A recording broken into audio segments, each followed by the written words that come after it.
নমস্কার, আপনারা দেখছেন 24 ঘন্টা খবর। আমি সহেলি রয়েছি আপনাদের সঙ্গে। চলুন এখন দেখে নেব হাওড়া জেলার ডোমজুড়ের এক আধ্যাত্মিক এবং মানবিক অনুষ্ঠানের খবর। তেঁতুলকুলির মা ভবতারিণী সেবাশ্রম ট্রাস্টের দ্বারা আয়োজিত 3 দিন ব্যাপী এক মহৎ অনুষ্ঠান শুরু হয়েছে গতকাল থেকে। গতকাল 20শে জুন এই ট্রাস্টের প্রধান এবং ডোমজুড়ের বিধায়ক কল্যাণ ঘোষ পুজো দিয়ে এই অনুষ্ঠানের শুভ সূচনা করেন এবং উদ্বোধন করেন রক্তদান শিবিরের। এই স্বেচ্ছায় রক্তদান শিবিরে অসংখ্য মানুষ এলাকায় অংশগ্রহণ করেছেন এবং পুরুষ নারী নির্বিশেষে সকলেই কিন্তু স্বতঃস্ফূর্তভাবে এগিয়ে এসেছেন এই মহৎ উৎসবে। এখন সেখানকার আমাদের প্রতিনিধি রয়েছে সরাসরি সেখানে, শুভাশিস দত্ত। সরাসরি তার থেকে জেনে নেব যে এলাকায় তিনি কি দেখতে পাচ্ছেন। শুভাশিস, সেখানকার পরিবেশ তুমি কি দেখতে পাচ্ছ? সাধারণ মানুষ এখানে কিরকম ভাবে সাড়া দিচ্ছে এই মহৎ উৎসবে? আমি এই মুহূর্তে দাঁড়িয়ে আছি হাওড়ার লাগোয়া শহর এবং গ্রামের মাঝখানে তেঁতুলকুলি, যেখানের মানুষরা একজন ব্যক্তিকে তারা ভগবানের রূপে দেখেন এবং সাধারণ মানুষের সুখে দুঃখে সর্বদা পাশে থাকেন। তার নাম হচ্ছে মন্টু সাঁতরা। আজ মা ভবতারিণী ট্রাস্ট, এই ভবতারিণী ট্রাস্টের 3 দিন ব্যাপী যে অনুষ্ঠান, আজ তার শুভ উদ্বোধন।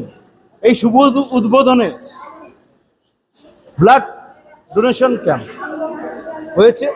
সেখানে ডোমজুড়ের বিধায়ক মাননীয় কল্যাণ ঘোষ মহাশয় এসে উদ্বোধন করলেন। উনি আশা করে গেছেন প্রায় 1000-এর উপর মানুষ এখানে রক্ত দান করবেন। দাদা, আজকের একটি মহতী অনুষ্ঠান, মন্টুবাবুর উদ্দেশ্যে কি বার্তা আর এখানে এসে কেমন লাগছে? রক্তদান শিবির একটা সামাজিক দায়িত্বের সবচেয়ে গুরুত্বপূর্ণ ভূমিকা। মা ভবতারিণী সেবাশ্রম যেভাবে মামাটি মানুষের জন্য সামাজিক প্রকল্পের কাজ করে, আগামী দিন আরও বেশি বেশি করে কাজ করুক, তাদের সাফল্য কামনা করি। এবং মন্টু সাঁতরা যেভাবে মানুষের জন্য কাজ করছে, সে যেন আরও বেশি করে কাজ করে মানুষের আশীর্বাদ পায়, এই কামনা আমার রইল।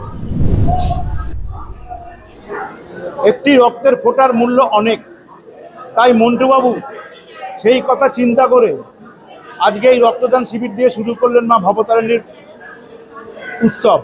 আমরা পেয়ে গেছি আমাদের মধ্যে মন্টুবাবুকে, আমরা শুনে নেব তার মুখ থেকে কিছু কথা। দাদা, আপনার এই মহতী উদ্যোগ এবং এই অনুষ্ঠান সম্পর্কে যদি কিছু বলেন। আসলে আমরা দীর্ঘদিন ধরে করে আসছি রক্তদান শিবির। প্রত্যেক মানুষের দায়িত্ব এবং কর্তব্য। রক্ত কোনো কলকারখানায় তৈরি হয় না, তাই প্রত্যেক মানুষের দায়িত্ব যে মানুষের পাশে দাঁড়ানো। তাই আমরা দায়িত্বর ত্যাগীতে রক্তদান শিবির, স্বাস্থ্য শিবির করেছি মা ভবতারিণী সেবাশ্রম ট্রাস্টের মধ্য দিয়ে। এখানে আমাদের লায়ন্স ক্লাবের সহযোগিতা রয়েছে, সংকল্প টুডে আছে এবং নারায়ণী হসপিটাল থেকে ডাক্তারবাবুরা এসছেন এবং বিএস ডায়াগনস্টিক সেন্টার থেকেও ইসিজি থেকে শুরু করে ব্লাড রিপোর্ট করার জন্য সমস্ত রকম প্যাথোলজির ব্যবস্থা করা হয়েছে এখানে, যাতে সাধারণ মানুষ নারায়ণীতে দীর্ঘক্ষণ দাঁড়িয়ে থেকে এবং টাকা বহুত খরচা করার যাতে করতে পারে না অনেকে, যাতে এখানে বিনা পয়সায় এই ট্রিটমেন্টগুলো পায়, আমরা সেই ব্যবস্থা করেছি।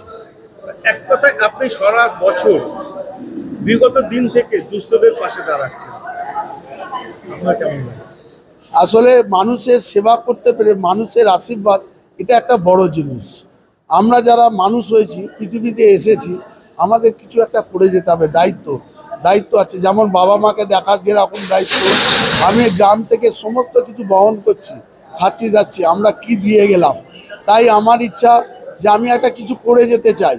আমার ট্রাস্টের যারা রয়েছে তাদেরকে আমি সেই আদর্শে দীক্ষিত করতে চাই যে মানুষের সেবা করে যাও, তোমাদেরকে ভগবান একদিন না একদিন তোমাদের পাশে থাকবে এবং একদিন না একদিন মা ভবতারিণী সেবাশ্রম ট্রাস্ট মানুষের সমস্ত মানুষের পাশে গিয়ে দাঁড়াবে।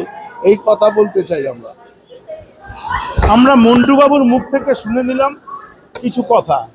তাহলে এখানে একটা কথা বলা যেতেই পারে, হিন্দু সনাতনী মতে পুজো করা হয় মা ভবতারিণীকে এবং আমাদের স্বামীজি বিবেকানন্দ তার যে বাণী, জীবে প্রেম করে যেই জন সেই জন শিবেছে ঈশ্বর। তাহলে মন্টুবাবুর এই যে উদ্যোগ এবং যে কর্মযোগ্য উনি জীবের মধ্যে নিজেকে বিলীন করে দিয়েছেন। তার পাশাপাশি মন্টুবাবুর আরেকটি প্রচেষ্টা যে সমাজে অবহেলিত মায়েরা বাবারা কোথায় যাবেন তাদের জন্য তিনি খুলেছেন একটি বৃদ্ধাশ্রম। এই বৃদ্ধাশ্রম সম্পূর্ণ অবৈতনিক, এখানে কোনো পয়সা লাগে না, নির্খরচায় মন্টুবাবুর বৃদ্ধাশ্রমে মানুষ এসে থাকতে পারে।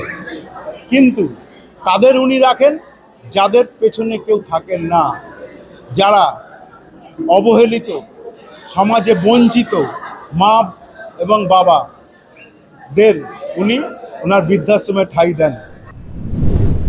ধর্মীয় বিশ্বাস এবং সামাজিক দায়বদ্ধতা, এই দুয়ের মেলবন্ধনেই এক বেনজির দৃশ্য ফুটে উঠেছে হাওড়ার ডোমজুড়ে। এই উদ্যোগ যে প্রশংসার যোগ্য তা কিন্তু বলাই বাহুল্য। এই রক্তদান শিবির ছাড়াও আরও নানান কর্মসূচির আয়োজন করা হয়েছে, সেই সমস্ত আপডেট নিয়ে আমরা ফিরবো আপনার কাছে। ততক্ষণের জন্য বিদায় জানাচ্ছি আমি সহেলি। পরবর্তী আরও খবর পেতে নজর রাখুন 24 ঘন্টা খবরে। ততক্ষণ ভালো থাকুন, সুস্থ থাকুন এবং দেখতে থাকুন 24 ঘন্টা খবর। আবার দেখা হবে পরবর্তী বুলেটিনে।